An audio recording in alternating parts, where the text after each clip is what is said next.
Good afternoon, all you awesome people out there. Good evening or good morning, by the way, wherever you happen to be. I'm Scott Churchson. That, of course, is Mr. JD Walker. And this, of course, is the Sports Den on Zingo TV, channel 249 and 250. Kindly make sure to rate and download the Zingo TV app on the iOS and Android devices. The app is free, so feel free to leave a comment. And one more thing, Zingo TV is also available on Google Chromecast, Amazon Fire, Fire TV sticks, Roku sticks, and all smart TVs 2016 and forward. Sir, it's NFL Week 1. How the hell are you? Doing okay. Some gross weather down here in these parts today, but it was an okay weekend with a bit of a roller coaster, but hanging in there. Yeah, unfortunately, you need the roller coasters in life to appreciate the level parts. Oh, yes. Yes. And as someone who hates roller coasters, I really prefer the level parts. Yep. All right. So basically, shock upon shocks, one of the side things that usually comes from bad weather, and now we're in hurricane season where we are, is also we are in NFL season. The NFL blows my mind, but it is literally 2 days away at this point. We're going to be talking a little bit about Week 1, what we got coming up on Thursday, a couple of the teams that we've got, a couple of the picks that we had because I was part of 2.5 fantasy drafts this year. Half of which actually being yours in this case here. So no pressure on me on that one. Yeah, thank you for subbing in for me, as I had a conflict with covering a Union game the same day as my league's fantasy draft. Well, we're going to talk a little soccer, and obviously the beatdown that the Union is pretty much giving on every single team right now. We'll get into that a little bit later. But yeah, there's no pressure on me. Your team came in last place last year. So I picked all your guys. So if you come in last place this year, that is 100% my fault. Feel free to pin all the blame directly upon me for that one. I think of it this way: we got nowhere to go but up after last year. I sent you last year's roster and my the end of roster results and my draft results from last year, and you see what it's pretty clear why I finished last. Mainly Christian McCaffrey. So, well, yeah. Well, we'll talk a little bit about that, Tom Brady and everything like that. Steph basically is a part of 0 drafts, which means she is guaranteed to not lose a single game this season in her entire fantasy league. Kudos to that. Jealous. Yeah. I will probably be losing I'm probably going to lose by tonight. The season hasn't even started yet. But yeah, in this case here, like I said, we are starting off on Thursday with one hell of a matchup here between the Super Bowl reigning champion, the Rams, and the team that is expected to compete or win the Super Bowl this year in the Buffalo Bills. This is a great way, I think, to start off, the NFL season here. I think what makes it even doubly interesting is the fact that Von Miller will be facing the team he won the Super Bowl with last year, and he knows that offense. Any thoughts? He knows that offense, and he's still at the prime of his career, and he hasn't been injured yet. Which is Von Miller has had some on and off injury issues over the years, but he's still at the top of his game. I'm very surprised that I believe it was a 6-year deal that Buffalo signed him to, which that is way more than I expected for somebody with 10 years in the league already. But the Rams offense is still a juggernaut. If they pick up where they left off last year, then it's still on the Bills defense to stop them. But as we also saw last year, that Allen can keep up with the best of them. So This should be a close one either way. The spread currently is, let's see, Bills minus 2.5, which is a bit of a surprise being on the road, but this is really a pick'em game, I believe. I think part of the reason for that again is Von Miller, because he spent a good chunk of the season last year, plus throughout the playoffs, in those practices against that offense. So he sees certain things, and he's a very, very smart corner. Not just a talent, but he's also very, very smart and very savvy. So I think that was part of the idea. Not one of the many reasons I think they were going to sign him, but the Bills may have looked at that schedule and thought to themselves, you know what? I think basically we can really, we can go after one of the best teams here and make a statement on national TV, because I think a lot of people right now are really not sold on the Bills just yet. And in the AFC East, they are still one of the less popular teams in their own division. I mean, I think that Buffalo still easily takes the AFC Mhm. East again this Mhm. year for sure. I'm not really sure what to expect out of the Patriots. They're really the only team that can compete with the Bills on any level. But there's a lot of rumblings out of Patriots camp and through the preseason that Mac Jones is kind of in a sophomore slump. So we will see how that goes over the course of the season. But unless he takes a huge leap forward and Allen takes a huge step back, I don't see the Patriots overtaking the Bills this year. Um, I do think that Al. I'm. I will be very surprised if Allen can keep this up for the third year in a row, Mhm. playing at the crazy high level that he has. But even if he does take a small step back, that's still better than most of the quarterbacks in the league. So I think the Bills take this one, and I think the Bills are set for another deep playoff run this year. Whether they finally break through and get to the Super Bowl, that remains to be seen. But I do think that they're in for that. They're still. Um, I like them a little better than the Rams at this point. I think so. Now, just to clarify something that I said, I want to clean it up a little bit. I'm not saying the team doesn't have talent. I'm saying that the Mhm. team in the AFC doesn't necessarily get the respect it deserves because it doesn't have the Yeah, massive, super high profile names like a Patrick Mahomes or Russell Wilson, all the teams out west, essentially. So they get overlooked, I think, a little more than they deserve. And I think when it comes to the AFC East, they might be the second most popular team, maybe even third most popular team because they're Buffalo in the middle of nowhere. They're not the Patriots with Belichick. They're not, a team like Miami who had a Tyreek Hill, Miami's Florida in the winter. So I look at it from the perspective of the fact from a popularity and respect standpoint, I don't think they get the amount they deserve. That's part of the reason why I think a big win on Thursday and a definitive win on Thursday, despite being the road team, I think is a great way for the rest of the league to take notice and be like, you know what? We have to give them more love here. I do think, like you, I think the Bills take this one, just because of the fact that I think, like I said, it's the Von Miller factor. I think just him knowing that offense, I think is going to make a big, big difference here. And both teams are rested, both teams are hungry, and they're ready. And yeah, I think I think it's going to be a good one. So I think a bigger factor is also Allen picking apart a Rams defense that no longer has Von Miller. that is true.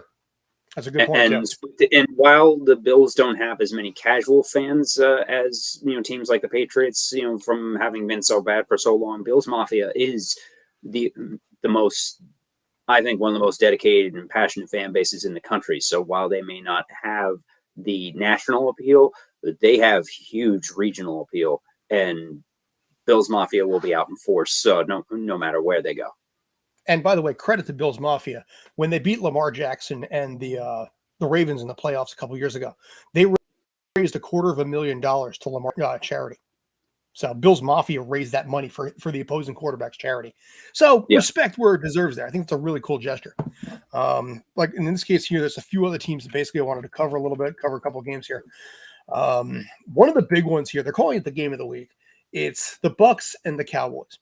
Now, this is going to be really interesting, I think, because of the fact that all the off the field issues that have been going on with Tom Brady. You posted something yesterday that apparently there was like an 11-day separation between him and Giselle. Is that going to affect the on the field thing?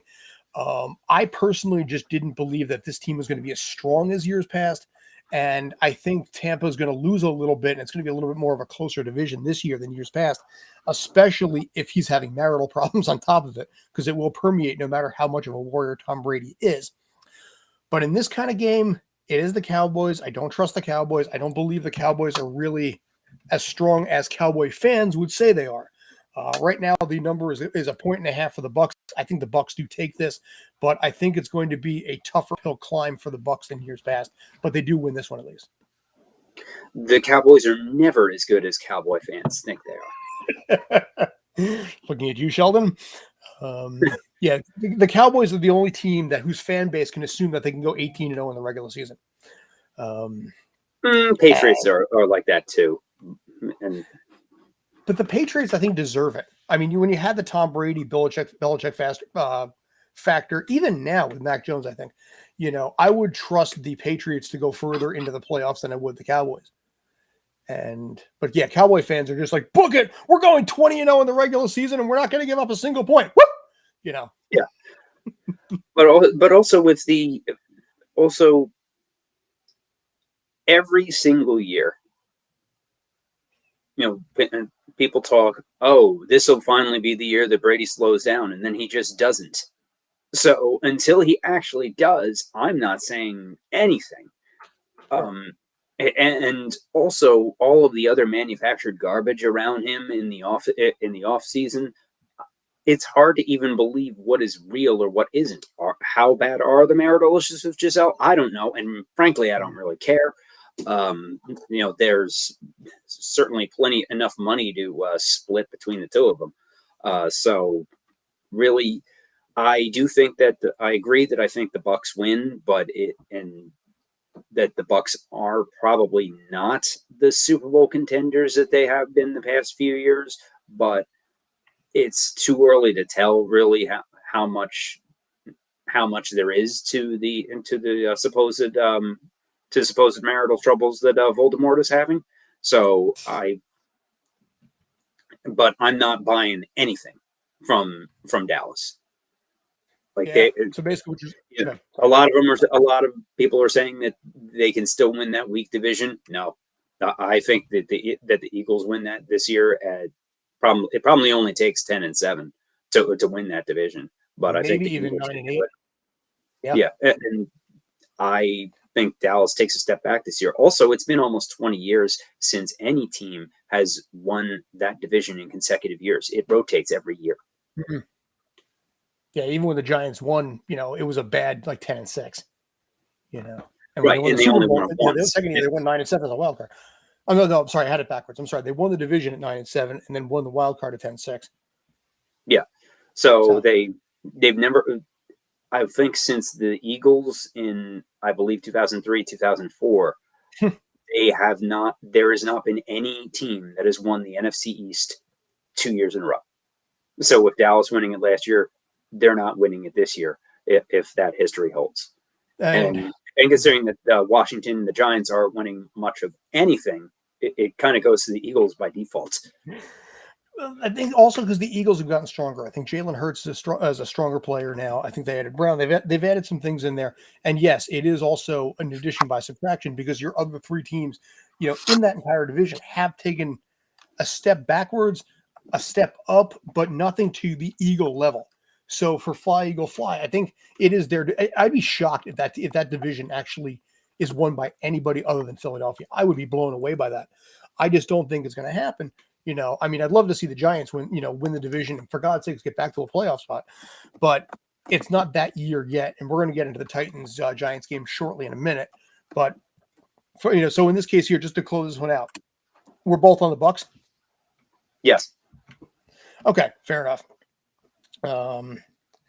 So let's take this down a little bit. You know what? Actually, in this case, we're going to jump ahead a little bit. We talked the Eagles. Let's stick with the Eagles right now.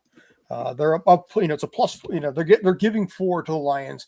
They're playing in Detroit right now, but again, this is the Eagles. This is the Lions. There's no reason I don't think that the Eagles can lose this game. I think that the Eagles easily cover that spread, but it's a lot of surprises that you see, especially. The Eagles have had a tendency to have a slow start the past few years, but I don't see that happening against Detroit. But the Lions haven't done much of anything, despite despite Dan Campbell and Hard Knocks fame. I really don't think that you're going to see much of anything from the Lions as per usual. So the Eagles easily take that one. I'm looking forward to seeing the chemistry between. I'm looking forward to seeing chemistry between Hurts and AJ Brown, how that develops over the course of the year. Oh, I think because it's going to be good chemistry there. If that turns out to be very good chemistry, then the Eagles can do some serious damage later in the year. All right. So basically, staying in division here, we're going to stick with some of the local teams for us that we often suffer with. Giants are going into Tennessee right now, facing the Titans. Now, this can't be right here because it's showing Oh no, you know what? It's got it. Okay, the Titans are favored by 5.5 on that. That makes a little more sense.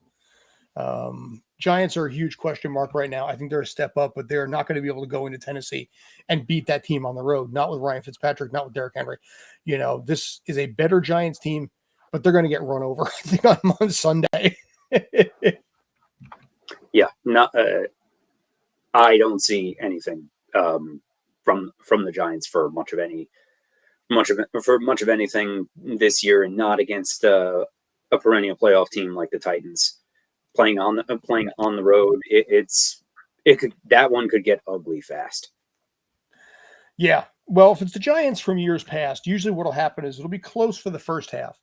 You know, maybe like 10-7, 13-6, kind of a close thing.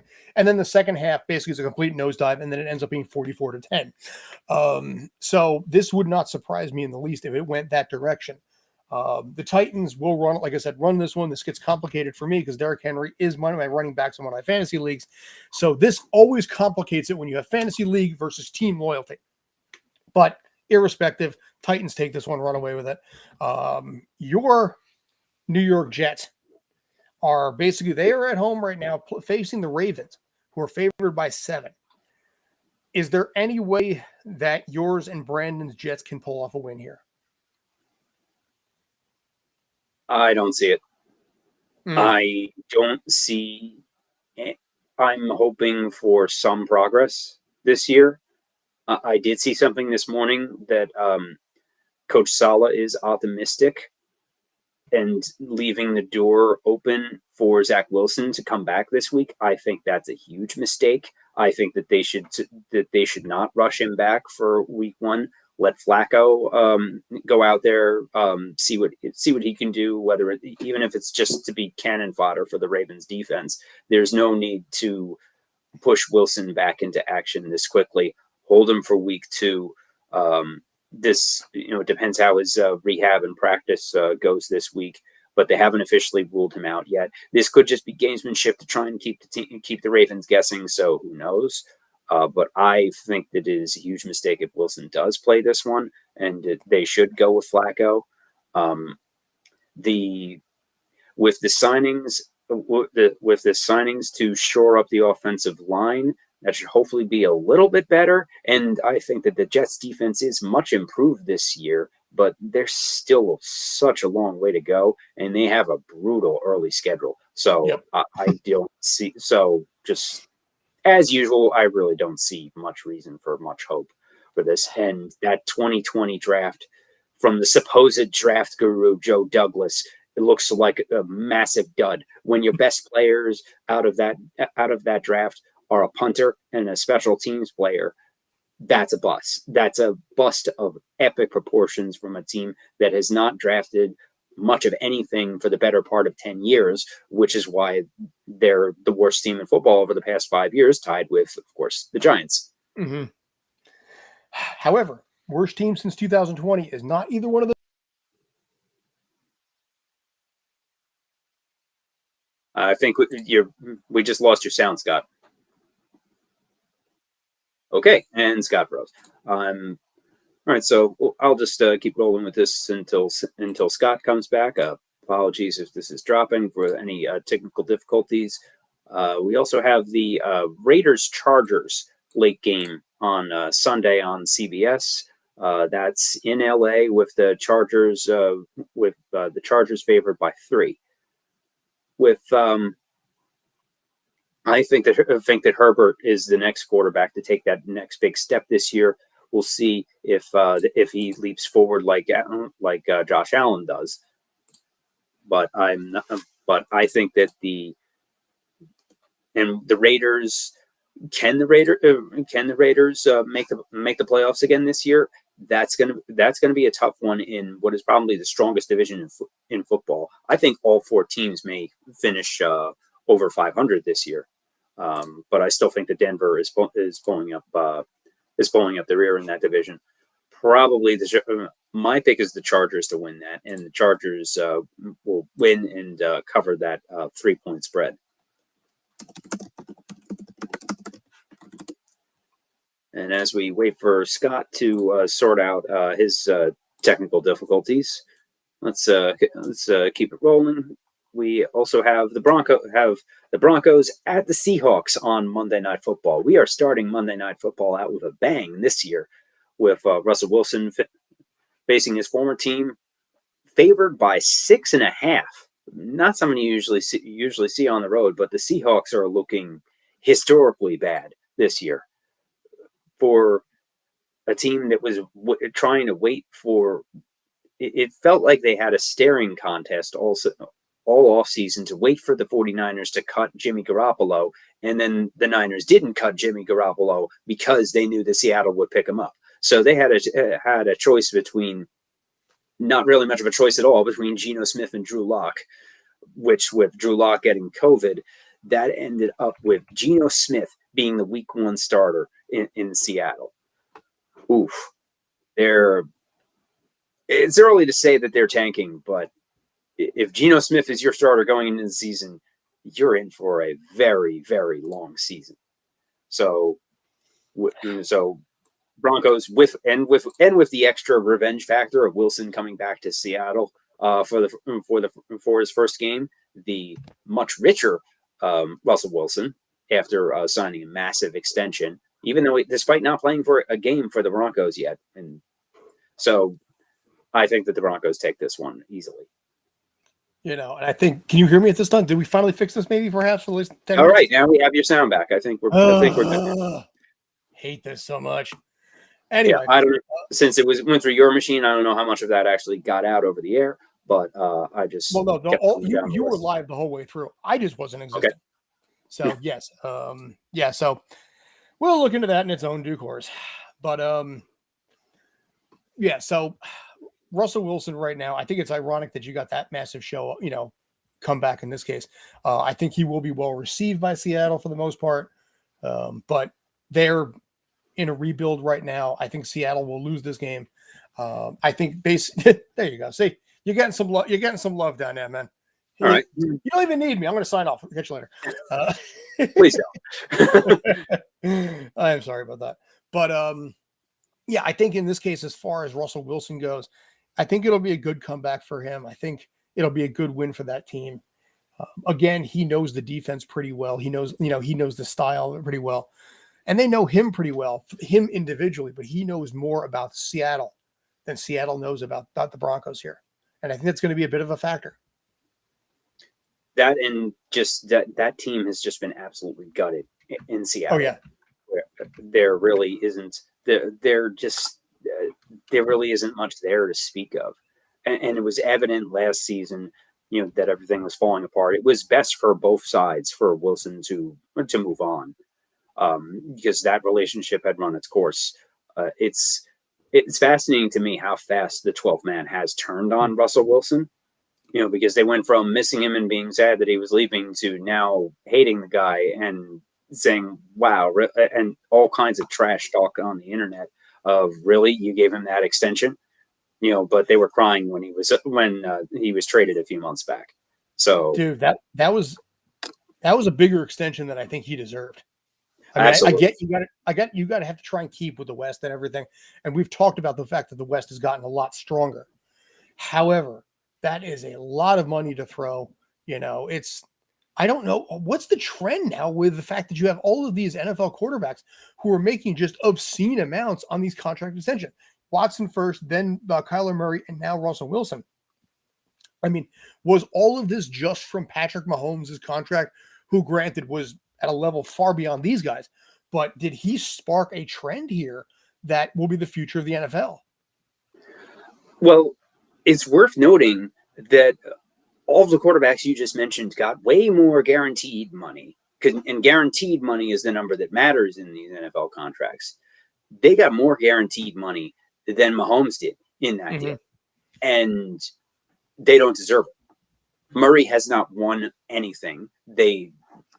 Especially towards the end of last season, they clearly had enough misgivings for ownership to put that stupid independent study clause that received a lot of attention in the offseason. Oh, God. That had such outcry that they did take it out. But that seemed to me like it was ownership and Michael Bidwell just trying to stick it in for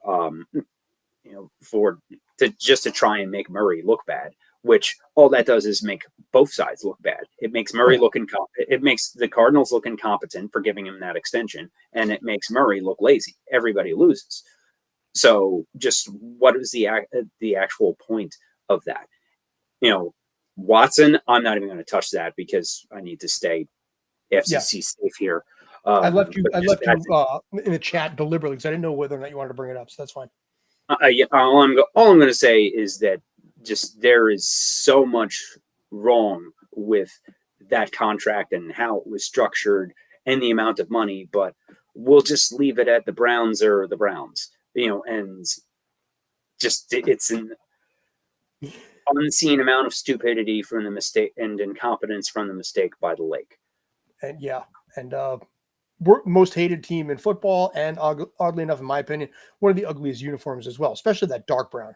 Looks like blood.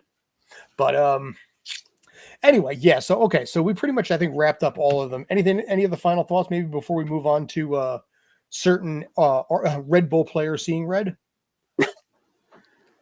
It's September. We have kids going back to school, so like it or not, NFL is here. Yeah, and speaking of kids, we had a little bit of a problem with RBNY, Mr. Drew Yearwood, against the team that you were covering, the Philadelphia Union. The Union have a nasty tendency to start agitating players and agitating teams because of the fact that they are just such a phenomenal and brutally strong team. That in the process, in a moment of weakness, Drew Yearwood kicked the ball deliberately in the stands and hit the kid. Honestly, it was a sad moment. You see the crying kid there. You see the one dude with his hand up, because Yearwood immediately realized his mistake, went over there, tried to apologize, and they're like, we are not having any of it. So the fact that this happened, this is, like I said, this is an RBNY team right now that is trying to keep up with the Union, which frankly no team is able to do anyway. And it was a sad state of affairs because that kind of stuff is nightmare. And for soccer and MLS, the fans that you have are immensely devoted and passionate. This is a terrible thing that happened to RBNY. Drew Yearwood, I think, realized the mistake as soon as he did it, and he will probably live with that mistake and the guilt probably for as long as he lives. I haven't seen if the league has tacked on an extra suspension yet for this, but I think they absolutely should. In addition to the standard one-game red card suspension, I believe they should tack a few extra games onto this because it was stupid, it was immature, it was dangerous, resulting in injury to a child and his mother, who as you saw in the video clip, you can clearly see that she's bleeding from the mouth a little bit. So it's a bad look for everybody all around that resulted in, let's say, a colorful chant from the Red Bull fans that were left against their own player for doing such a stupid thing. So I'm not aware of any league discipline, but if Paul Rushing the Union trainer attempting to defend his own player gets 2 games, then I think that this gets 3 for sure for intentionally kicking a ball into the stands and injuring a fan. I think that MLS needs to send a message here that this kind of conduct should not be tolerated. And they probably will. Also, I'm sure the PR department for the Red Bulls did everything, immediately jumped all over this to make peace on this, because technically, by definition, this is a legal lawsuit. It could be construed as assault. Some ambulance chasing lawyer will definitely jump in on this and try to throw lawsuits out there. Yes, possibly the ones involving the Camp Lejeune, which I see nothing but ads for and spam for constantly. That's my own beef in general. But anyway, as far as this goes, this is something that is a black mark, not just on the Red Bulls themselves, but also on the sport as a whole, because MLS is starting to become more popular. It's starting to get more love. Apple TV paid $250 million for the rights for this. And they are probably looking at this also and making determinations on how they're going to run with it, because they are going to have the ownership rights for it. And there's a massive concern from their side how this kind of stuff is going to look on the Apple product as well. I will say this, that if this is handled correctly, it is something that can and should be handled and move on from. I don't think that this should linger that much, but there absolutely should be extra discipline from the league for this, and and clearly, as you mentioned, the union are bringing this out of players because they've just been so dominant the second half of the year, where they're now tied in points with LAFC for the Supporters Shield, with LAFC currently having the edge on wins. And Philly has not only already clinched a playoff spot, they've clinched a top 3 finish in the Eastern Conference already with a month left to go in the season. Because with the match against the Red Bulls the other day, the Red Bulls are not able to catch Philly, so it's only Montreal, and outside of it, and if a miracle happens, NYCFC could tie them, but the Philly has the tiebreaker. Yeah, and the next point it would immediately clinch Philly finishing higher than NYC. Remains to be. Montreal has also been playing well, so they're the only ones with any chance of catching the Union at this point. But they're still 8 points clear, which is interesting because Montreal is actually a better road team than home team at 9-4. So if the two teams actually met in the Eastern Conference Finals, you have a team that has not yet lost at home versus a team that has done better on the road than at home. So you look at these things, that could be one dynamic matchup. Right now, RBNY, I think, is struggling a little bit. NYCFC 100% is struggling right now. They've lost 6 out of the last 7. Their press conferences usually just center around, we're hoping to get this player back. They're decimated by injuries and have 7 matches in a 21-game stretch. So it is hell on wheels for NYCFC right now.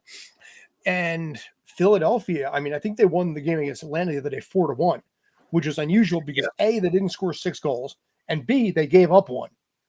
And they gave up that one goal was kind of a fluke, on a crazy play that even Andre Blake himself would say that he should have had that one, but they made up for it with a shutout in the next game that gave Andre Blake the record for most shutouts by a Union goalie in a single season. The Union are breaking season-long records with a month left to go. They've already passed their own franchise record for most goals in a season. You have I believe Gazdag with the most goals in a season. For a player, they're breaking records all over the place. This is a team that, while they were a little slow to start in the first half of the season, they had the string of ties for a while. They have just been blowing up, and they're taking care of business at home, have not lost at home yet this year, and also they're beating up bad teams and just absolutely destroying them.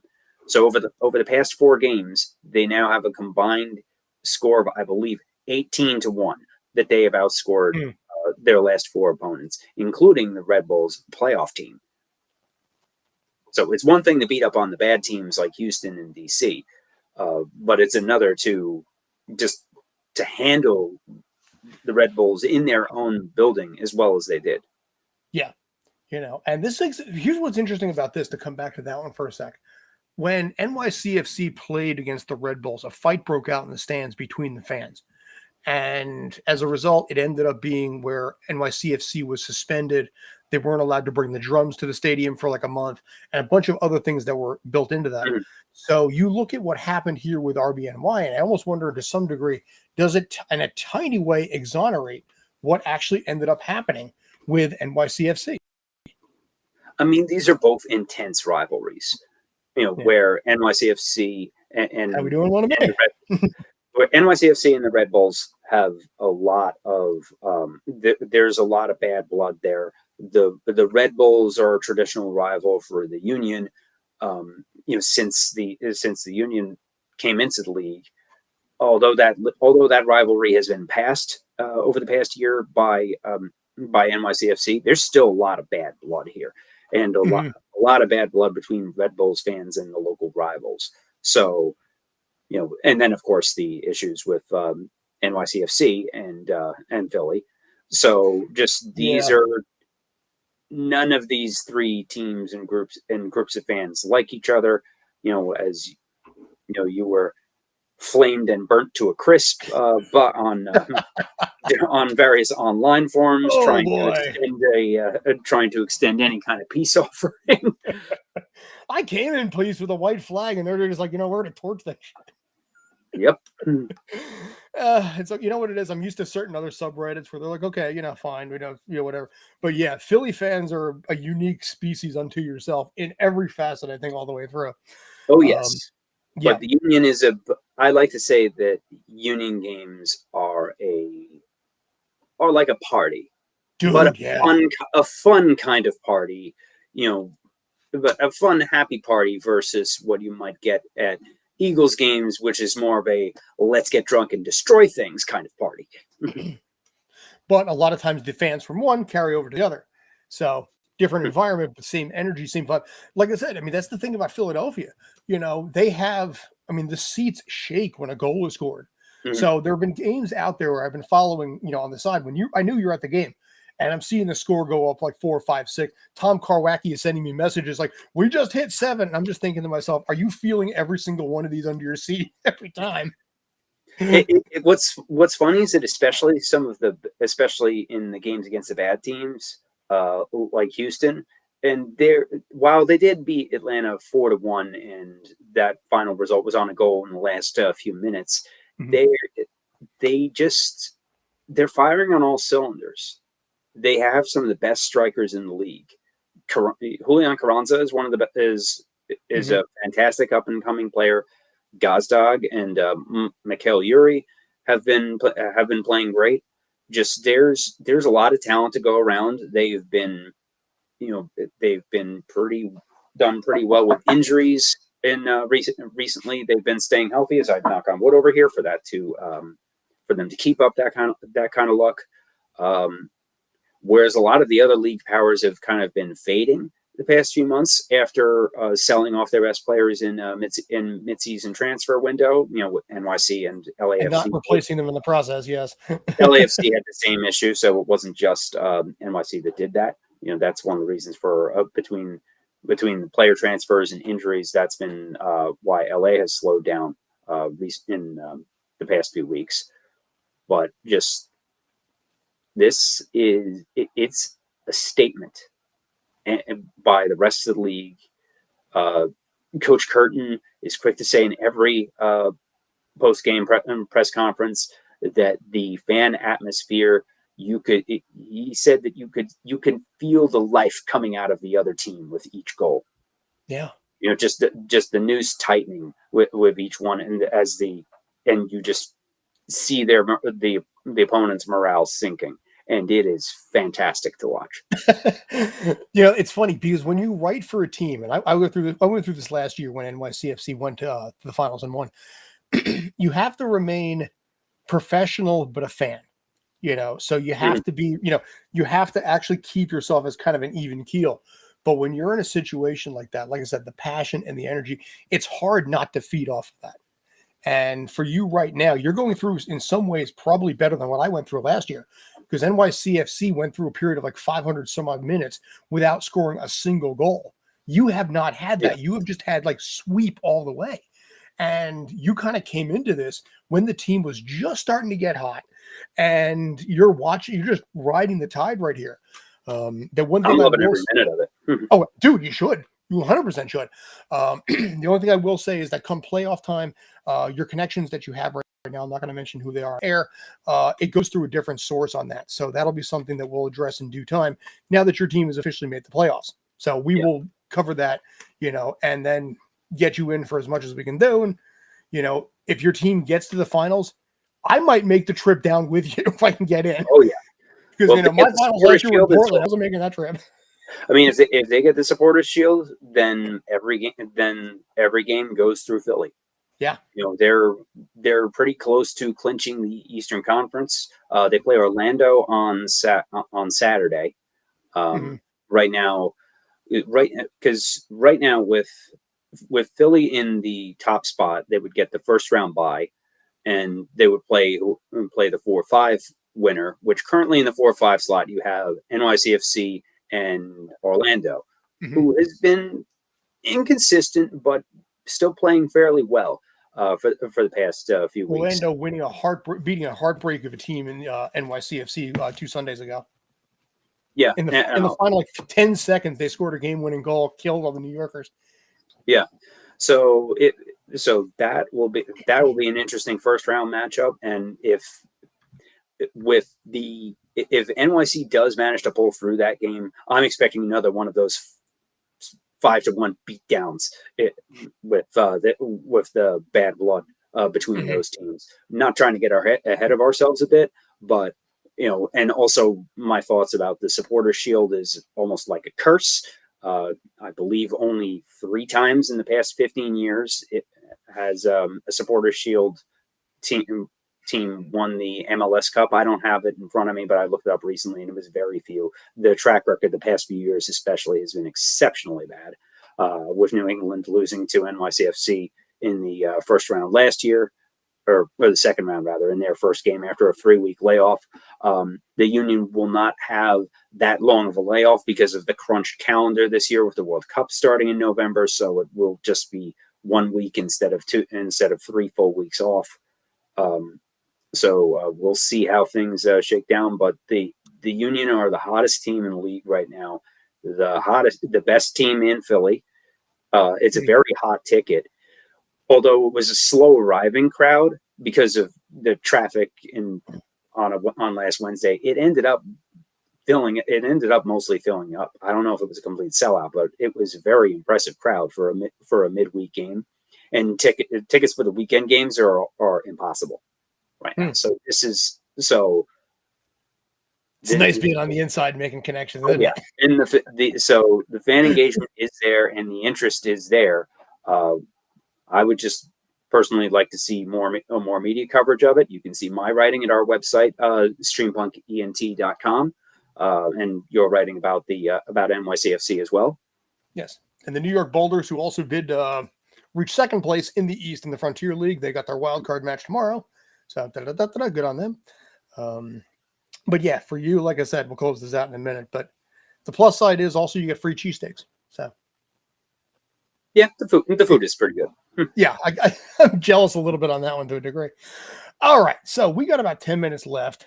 At this point, basically, we're going to switch over to baseball since we got the last bit of time here. Your Mets are doing well. Wow, that is not going to show up at all. Let's fix that one for a sec. Your Mets right now. I am. I've been concerned for a few weeks because while they have been playing well, and there was a lot of chatter like, oh, if they get through the next few weeks, then September will be a breeze, because they have such an easy schedule. Yeah, well, guess what? The defending World Series champions are right behind them and have been methodically chipping away at their lead since the All-Star break. So for as well as the Mets have been playing, the Braves are playing just as well and better in some cases, and their schedule is just as easy. The Mets are playing Pittsburgh in a 3-game series. It was rained out yesterday, so they have a game tonight and then a doubleheader tomorrow. So I haven't checked as far as how that messes up their pitching rotation, whether it helps or hurts. I think the Braves are playing Oakland. For as well as the Mets have been playing, they're not gaining ground, and they have now lost ground, and they're down to a game. I've been worried about this for a while.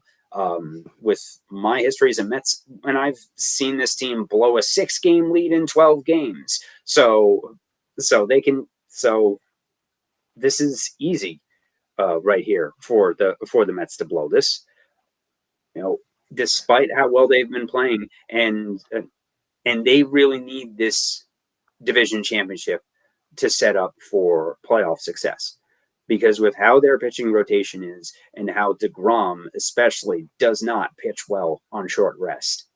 Mm-hmm. So they need to get that rotation right to get the most out of DeGrom and Scherzer. And by playing wild card games, and this is a difference between between going on a deep run or just getting bounced by the Dodgers in the division series, possibly, or subject to or even worse, subject to a short series against a resurging Phillies team. If they hold on to that 5 spot. So I think the Phillies are not going to take that division. I think you guys are safe there. Right, but if the Braves overtake them, they would be playing the Phillies in a 4-5 wild card matchup. That is true. Now, the funny thing about this, I'm looking at this right now. Since the All-Star break, the Mets are 27-15, which is a very solid 643 win percentage. But like you said, Atlanta is 28-13 for 683 win percentage. The fact that they have done this much over the literally quarter of the season, credit to the Mets for 643. That is always solid. But the Braves have just figured out a way to turn it on at the right moment. Also hold true to St. Louis. Dodgers, you expect that from the Dodgers, but St. Louis is an impressive 29-12 during that run. Well, that's because they're beating up on 4 teams that aren't trying. These central divisions are absolute garbage. There's all these garbage Midwest teams that they get to beat up on. And also the Braves or whoever has that first wild card spot are going to have a better record than the Cardinals. Mm-hmm.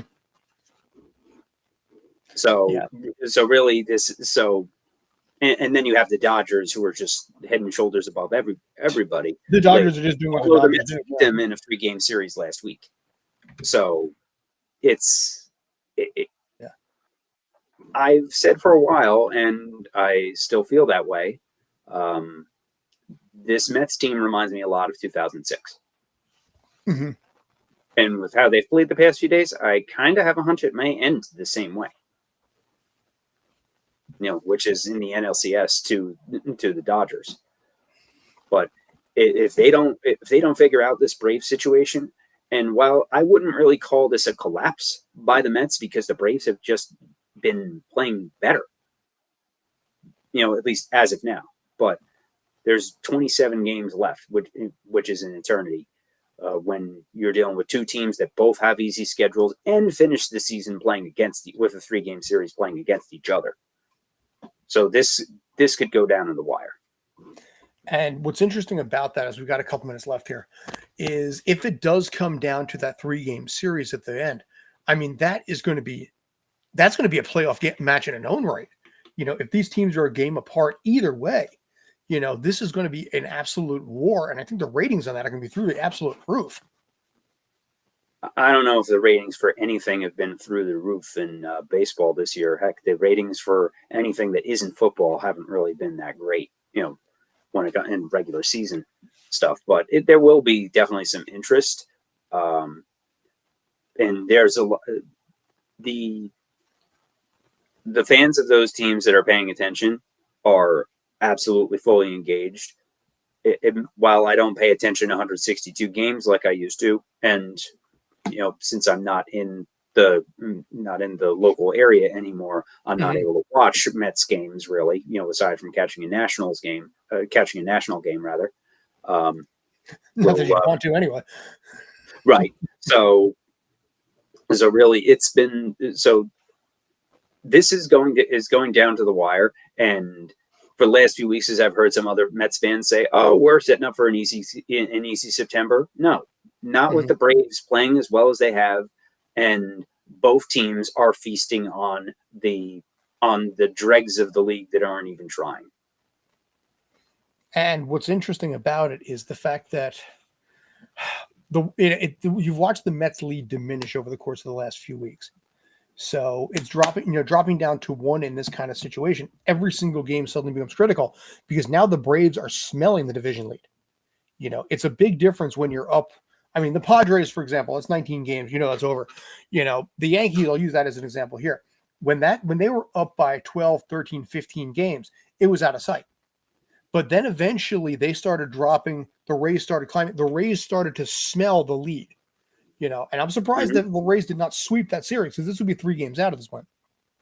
But at this point, they're still only up by 5 games now. The Rays are still smelling that division right now, just like the Braves are. Aaron Judge is the only one bailing out the Yankees at this point. Because they would be Oakland bad Mhm. the past 2 months if they didn't have Judge even scraping together the wins that they have been able to get. I believe, as I think you said, it was the third worst record in the American League since the All-Star break that the It Yankees is had. now. Now, Yeah. with their 2-game win streak, they're now the third worst. They were actually legit tied for the worst with Detroit for a bit. Yeah, so this is a team that they're going to sweat through September. Even if they do hold on to that division, I do not see them advancing very far in the playoffs. The Yankees, rather. And as I put on the video that I put up on here, why things could get worse. It is my belief, though, that even if the Yankees get bounced early, Aaron Boone stays. Aaron Judge is gone, but Aaron Boone stays. I don't think they get rid of him. I don't. They need to clean house with that team, and that I don't means think they have the courage to. and that's why the Yankees are going to stay with this as it is. I don't understand why Cashman is untouchable. He's done nothing. Past glory. Right, but past glory was still okay. So you bought a World Series in 2009. Wonderful. They haven't done jack in 20 years other than that.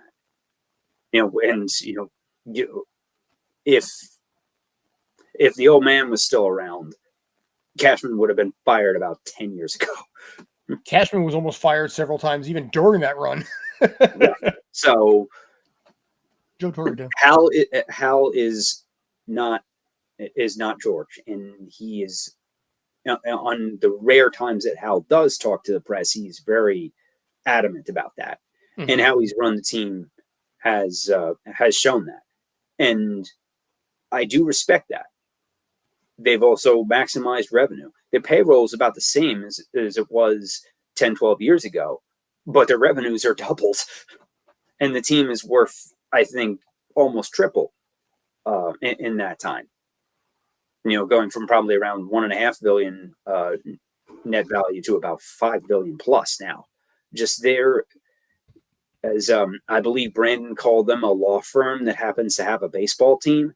It's more like a mint. They just print money, and they aren't putting it back into the team as much as they used to. And not that you need to, but this isn't sustainable. All right, let's just go ahead. I'm sorry, we got 2 minutes left. But this Yankees team reminds me a lot of the mid 2000s Yankees teams around 2005, 2007, the last few Torre years where they had a good regular season and just flamed out in the division round. That's about where I see the Yankees heading this year.